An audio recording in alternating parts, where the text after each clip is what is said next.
चलो class silence. सबसे पहले फर्स्ट ऑफ ऑल हम लोग पढ़ेंगे nationalism and imperialism from last to first. Last से फर्स्ट ईयर जब भी आप अब रिवीजन करेंगे फॉर बोर्ड एग्जामिनेशन, आप फर्स्ट टू लास्ट नहीं, लास्ट टू फर्स्ट पढ़ेंगे। क्योंकि बच्चे क्या करते हैं, फर्स्ट से स्टार्ट करेंगे अगर आप नेपोलियन से, तो बीच में जाते जाते दम तोड़ देना, समझ में नहीं आता कहानी। क्योंकि शुरू कराया जाता है, इंपॉर्टेंट चीजें मिस जाती हैं। इसलिए अब आप एग्जाम में जब भी तैयारी करेंगे किसी भी सब्जेक्ट की, from last to first important question वही से आते हैं। क्योंकि ये पेपर बनाने वाले को भी पता है कि बच्चा 2 का पहाड़ा तो भी याद किया होगा, नहीं पूछेगा, सीधे 18, 19, 20 का पूछेगा। ठीक है, इसलिए ये सब तो कॉमन बातें हो गई। नेशनलिज्म एंड इंपीरियलिज्म, इसकी खास बात क्या है मैंने बताया था कि जब भी पूछेगा what led to nationalism and imperialism, ऐसा क्या हुआ कि नेशनलिज्म इंपीरियलिज्म में बदल गया। या पूछता है questions what was the Balkan region, Balkan region क्या था। मैंने आपको बताया था Balkan region was made up of many different region such as the Bulgaria, Romania, Montenegro, Croatia, Serbia and Herzegovina. इन सभी एरिया को मिला करके बाल्कन रीजन बना था। And the inhabitants of this region were called Slav, वहाँ के निवासियों को स्लाव कहा जाता था। क्लियर। अब देखिए, but the most of the part of Balkan region were controlled by the Ottoman empire, maximum part Ottoman empire के द्वारा कंट्रोल किया जाता था। ठीक है, different region want to become independent, इसमें अलग अलग क्षेत्र के लोग इससे स्वतंत्र होना चाहते थे। Ottoman empire modernise their army and internal reforms, उसने आर्मी को मॉडर्नाइज किया, इंटरनल रिफॉर्म्स किए, but he got little success, लेकिन इसको सफलता बहुत कम मिली। अब क्वेश्चन पूछता है why Balkan reason became more expressive, ये ज्यादा विस्फोटक क्यों हो गया एक नंबर में। तो विस्फोटक क्यों हो गया, when different regions started to control each other to gain more and more resources, ज्यादा से ज्यादा संसाधन पाने की चाह में जब Balkan reason one another country पर कंट्रोल करने लगे, तो the area of Balkan reason become more expressive, ये विस्फोटक हो गया। दूसरी बात यह है कि जो ये बाल्कन रीजन था, इसके मिलिट्री पर, इसके नवल पे, इसकी इकोनॉमी पे, ये लोग जो बिग यूरोपियन कंपनीज थी, बिग यूरोपियन कंट्रीज थी, वो कंट्रोल करना चाहते थे। ठीक है, अपनी कॉलोनी सेटल करना चाहते थे बाल्कन रीजन में। इसी के सीरीज में डिफरेंट ऑफ वार हो गए थे, बहुत सारे वार हुए थे, जिसको फाइनली वर्ल्ड वार के नाम से जाना जाता था। बाल्कन रीजन के लोग स्टार्टिंग में ही अपने लॉन्ग लॉस्ट इंडिपेंडेंस को बैक करना चाहते थे, वापस फिर से पाना चाहते थे। ठीक है, ये हमेशा बताते थे कि हम पहले we were independents, we have right in we have to got our political right, हमें पॉलिटिकल राइट चाहिए, हम इंडिपेंडेंट्स थे, इसीलिए लोग इंडिपेंडेंट होना चाहते थे। ठीक है, अब ये हो गया आपका बाल्कन रीजन का, मैंने जितना बताया आपको से 5 पॉइंट आपको राइट कर लेना है। अगला है विजुअलाइजिंग द नेशन। इसमें क्या 18th 19th century artist visualise that how nation become a person, ये लोग विजुअलाइज करते थे कि कैसे एक नेशन जो है एक पर्सन की तरह हो सकता है। तो उन लोगों ने इसका एक वे निकाला, एक रास्ता निकाला कि एक नेशंस को एज अ ह्यूमन बींग्स उन्होंने पर्सोनिफाई कर दिया, एक राष्ट्र को एक व्यक्ति की तरह उन लोगों ने मानवीकरण कर दिया। ठीक है, तो इसमें इन्होंने जो केस बताया आपको बताना होगा। As during the French revolution के टाइम आपको याद होगा कि different symbols and object were used to express the liberty, freedom and justice. For example broken chain, blindfolded women carrying weightage, equal weightage. तो ये जो थी वो सिंबल का प्रतीक होती थी, किसका, जस्टिस का प्रतीक होती थी, जो मैंने बताया। और लिबर्टी का सिंबल होता था ब्रोकन चैन से हुआ करता था। तो वहाँ से हम दे देंगे उसका एग्जाम्पल फ्रांस का। फ्रांस में एक लेडी थी, क्या नाम था उसका, किसी का नाम याद है, मरीना।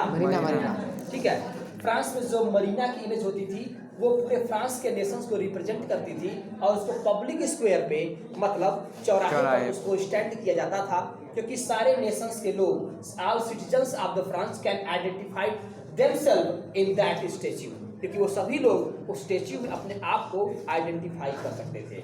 नेक्स्ट एग्जांपल बता देंगे आप इसका, जर्मेनिया का। Germania was the symbol of Germany, all the peoples of Germany identified themself in Germania.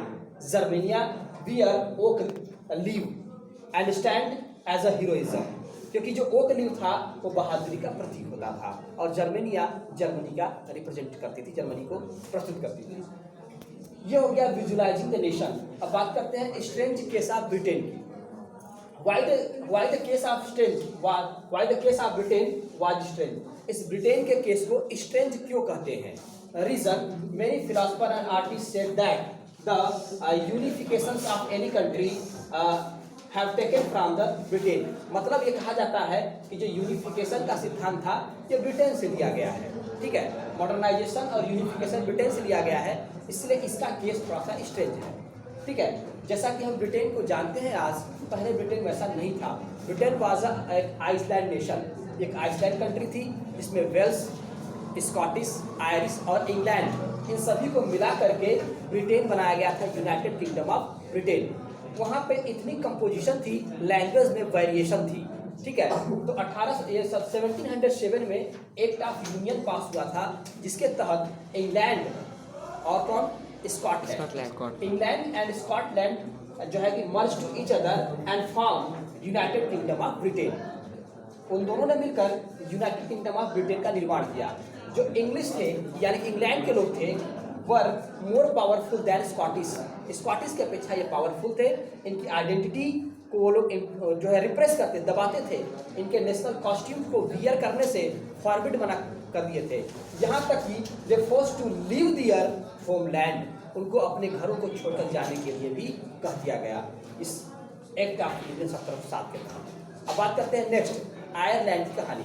Such fate was Ireland, Ireland का भी हश्र यही हुआ था। आयरलैंड जो वांट टू बिकम इंडिपेंडेंट, ये भी इंडिपेंडेंट होना चाहता था, but Ireland was divided in two community, Protestant and Catholic.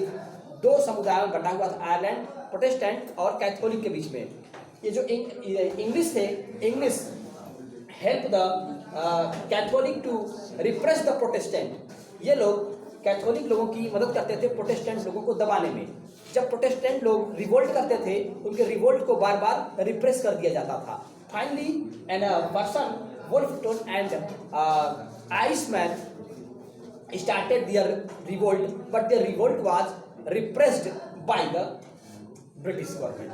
Britain के द्वारा उसके आंदोलन को दबा दिया गया and finally Ireland was incorporated in UK and form the United Kingdom of the great Britain. जबरदस्ती उसको ब्रिटेन में जोड़ लिया गया और यूनाइटेड किंगडम ऑफ ब्रिटेन का निर्माण हो गया इन 1801 ईस्वी में। So all British Nations identity is spread all over the Britain and their common language became English and they make their national anthem God Save Our Noble King। उन लोगों ने अपना राष्ट्रगान भी बना दिया कि राजा क्या करे, God Save Our Noble King, भगवान हमारे राजा की रक्षा करे। ठीक है, ये हो गया, कहानी खत्म। अब unification of Germany. Unification of Germany में क्या क्या जानना है आप लोगों को कि Prussia took the unification, Prussia took the leadership of unification of Germany। पहली लाइन यही होनी चाहिए कि जर्मनी के यूनिफिकेशन की जिम्मेदारी किसने ली थी? प्रशिया। उसके chief minister auto von Bismarck that followed the policy of blood and iron policy में बताई थी कि ब्लड और आयरन की पॉलिसी ऑटो वन बिस्मार्क ने अडॉप्ट किया था। With the help of their bureaucrats and there army they architect the Germany. अपनी सेना की मदद से उन्होंने जर्मनी को आर्किटेक्ट किया। They fought 3 wars in 7 years। 7 सालों में 3 युद्ध हुए। Finally, the victory of Prussia accomplished the unification of Germany। जब प्रशिया की जीत हो जाती है तो जर्मनी का यूनिफिकेशन पूरा हो जाता है। And William first became the king of Prussia and all models that were adopted in Persian also Germany adopted the Persian model such as the modernized their banking, currency, judicial system। उन सारे system को जो प्रशिया में था उसको Germany में adopt कर दिया गया। कहानी खत्म, जर्मनी का यूनिफिकेशन पूरा हो गया। अब बात करते हैं unification of Italy. Unification of Italy में क्या है? ठीक है, यूनिफिकेशन ऑफ इटली में है कि Italy was divided in 7 part in which only one part is ruled by the Italy princess Sardinia Piedmont. North was ruled by the Habsburg dynasty and south was ruled by the Bourbon king of Spain। And central part was ruled by the pope. ठीक है, north में मतलब Italy 7 भागों में बटा था, जिसमें से केवल एक जगह सार्डिनिया पिडोमांट पर इटली के राजाओं का शासन हुआ करता था। साउथ में bourbon king of Spain rule करता था और नॉर्थ में हैब्सबर्ग डायनेस्टी रूल करती थी। सेंटर में पोप रूल किया करते थे। ठीक है, there were very regional variation, वहाँ पे भी रीजनल वेरिएशन थी। जो इटली लैंग्वेज थी अभी भी वो कॉमन लैंग्वेज इटली की नहीं बन पाई थी। अब एक व्यक्ति थे, उनका नाम था Giuseppe Mazzini and Garibaldi Cavour and Victor Emmanuel third second. इन 3 का उल्लेख करना है इसमें। तो गैस्पी मेजनी जो रहते हैं वो सेक्रेट सोसाइटी की स्थापना करते हैं टू डिस्पेंसन दियर गोल, अपने लक्ष्यों का विस्तार करने के लिए सेक्रेट सोसाइटी की स्थापना करते हैं। And they started revolt to unify the Italy but their revolt were unsuccessful. इन लोगों ने विद्रोह किया लेकिन रिवोल्ट अनसक्सेसफुल रहा। Finally the Victor Emmanuel second became mental, वो मेंटल हो गया and they decided Italy can be only unified on the basis of war. और इसने निर्णय कर लिया इटली को केवल युद्ध के दम पर ही यूनिफाइड कर सकते हैं। उसका minister, his minister Cavour that were not democratic and not revolutionary, वो डेमोक्रेटिक रिवॉल्यूशनरी दोनों नहीं था, but he can speak Italian as well as French language. मतलब ही वो जो था वो इटालियन लैंग्वेज से ज़्यादा जो बेटर है वो फ्रेंच लैंग्वेज स्पीक कर सकता था। So with their tactful diplomacy they started to bind an alliance with the France। उसने फ्रांस के साथ एक अलायंस करना शुरू कर दिया। फ्रांस के हेल्प से उसने क्या किया, उसने डिफीट कर दिया जो नॉर्थ में हैब्सबर्ग डायनेस्टी थी। तो ये कैवर का रोल यहाँ तक रहा। उसके बाद नंबर आता है गैरिबाल्डी का। गैरिबाल्डी विद देयर वॉलंटियर, अपने वॉलंटियर के साथ वो साउथ में जो है अटैक कर देता है, जो साउथ में बर्बन किंग्स ऑफ स्पेन रहते हैं। And finally he drive out the Spanish language from the south, south से उस स्पेनिश लैंग्वेज को हटा देता है। And finally Victor Emmanuel second became the king of Italy. Clear? अब इटली की पॉपुलेशन के साथ साथ वहाँ पर इलिटरेसी थी। वहाँ के जो पीजेंट्स थे जब इटली के लिए वो फाइट करने जा रहे थे इसको इंडिपेंडेंट कराने के लिए, they never heard the word Italy. They know Italy was the name of their wife Victor Emmanuel लाचालिया। यही बताए थे, ये इटली का शब्द नहीं सुने थे, उनको लगता था ये विक्टर इमैनुअल वाइफ का नाम लाचालिया है। यूनिफिकेशन ऑफ इटली क्लियर, ठीक समझ में आ गया। चलिए अब देखते हैं हम लोग hunger, hardship and popular revolt. ये क्वेश्चन कई बार पूछा गया है, मैक्सिमम अगर प्रीवियस ईयर में नहीं आया है तो आप लोग इसको तैयार कर लेंगे। आपको जैसे बताना वैसे आप लिखना है। इसमें कहानी क्या थी कि उस समय पूरे यूरोप में पॉपुलेशन बहुत तेजी से इंक्रीज कर चुकी थी, जनसंख्या बढ़ चुकी थी। And there were more employment seeker than available employment. जितना रोजगार था उससे कहीं ज्यादा रोजगार की चाह रखने वाले थे। Finally, the peoples of Europe started to migrate to the cities and they settled in overcrowded slum area. Finally, ये लोग जॉब की चाह में अपने गांवों से escape करके कहाँ चले गए, शहरों में overcrowded जो स्लम एरिया था, भीड़ भाड़ बस्ती में रहने लगे। इंग्लैंड में पहले इंडस्ट्रियलाइजेशन हो चुका था। इंग्लैंड से मशीन मेड चीप रेट पे जो क्लॉथ थे वो अवेलेबल होते थे यूरोपियन मार्केट में। अभी भी यूरोपियन नेशन में अभी हैंडमेड प्रोडक्शन होता था, इसलिए कंपटीशन जो है क्रिएट हो चुका था। क्योंकि ये लोग हैंडमेड प्रोडक्शन करते थे, इनके क्लॉथ टाइम लेते थे प्रोड्यूस होने में, प्लस ये कॉस्टली भी होते थे और मशीन मेड कपड़े जो होते थे इंग्लैंड के वो काफ़ी चीप रेट पे मार्केट में अवेलेबल थे। दूसरी बात ये थी, ये जो आपकी कंपटीशन थी वो टेक्सटाइल इंडस्ट्री में ही थी। उसके बाद क्या होता है, यहाँ पर फूड क्रॉप्स फैला करती है, फसल उत्पादन नहीं होती है, फूड की प्राइस राइज जाती है। This led to the pauperism all over the Europe. इसकी वजह से पूरे यूरोप में बेरोजगारी व्याप्त हो जाती है। क्लियर? ये कहानी हो गई आपकी हार्डशिप। अब बात करते हैं romantic imagination and nationalist feeling. ये कहानी क्या थी, जो रोमांटिसिज्म, इसमें कहा गया कि नेशनल यूनिफिकेशन या नेशनलिज्म जो है वो केवल वार एंड टेरिटरी के एक्सपेंड करने से नहीं आया है। Also romanticism and imagination create the feeling of nationalism. केवल लड़ाई करने से या अपने सीमा का विस्तार करने से नेशनलिज्म नहीं आया है, बल्कि इस रोमांटिक और इमेजिनेशन ने भी नेशनल फीलिंग्स को क्रिएट कर दिया है। बहुत सारे आर्टिस्ट थे जो क्या करते थे, criticise the glorification of science and reason.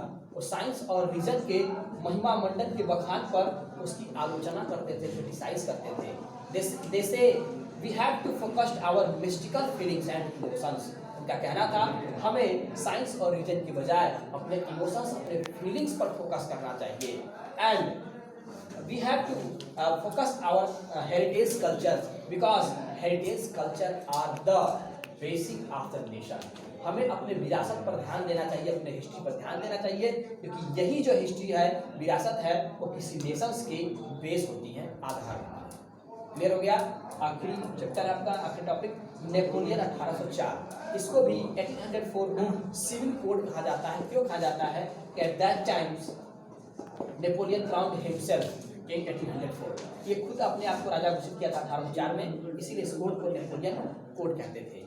जितनी भी टेरिटरी इसके कंट्रोल में थी एरिया में, वहाँ पे इस कोड को एक्सपोर्ट कर दिया गया, लागू कर दिया गया। नेपोलियन ने एडमिनिस्ट्रेशन रिफॉर्मेशन किया, फेडरल टैक्स को हटा दिया, मैनेजरल ड्यूटीज को समाप्त कर दिया, उसके साथ वेज और मेजरमेंट की जो सिस्टम थी उसको इक्वल कर दिया।